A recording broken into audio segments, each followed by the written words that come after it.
Hello, my name is Benjamin Hart. I'm an American attorney and the Managing Director of Integrity Legal here in Bangkok, Thailand.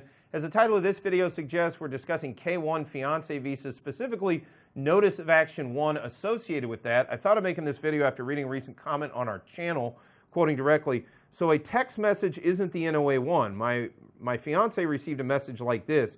USCIS, your case was received, receipt number, da-da-da-da-da, official receipt notice form 1797C, to follow in mail, message and data rates apply, da-da-da-da-da." So, yeah, actually, USCIS can do text messages of what's called the Notice of Action 1, the receipt notice of the case. I have seen this happen in our caseload with a regularity of about 1 in 10. So we always file the document that allows USCIS to send a text message, but we find that about 90% of the time they never actually do send out the text message.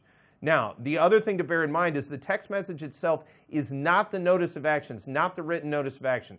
The nice thing about the text message, it is the number. You do get your case number in the text message if they send it to you. So then at that point, you know where you stand and you can interface with Department of Homeland Security regarding that specific petition. But as far as the actual paper notice, that is actually mailed out generally about a week after the text message goes out.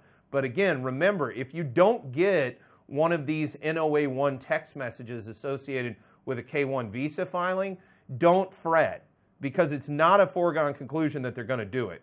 As I said, it's been my experience they do it about 1 in every 10 cases. They actually send the actual text message out. Don't ask me why.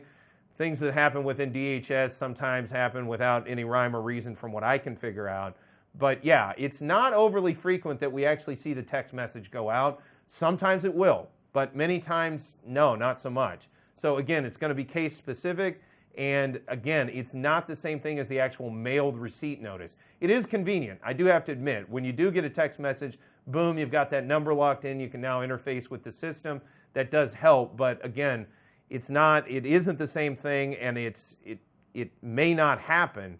So again, the main issue is actually getting that 797C, that I-797C, the actual paper receipt notice in the mail.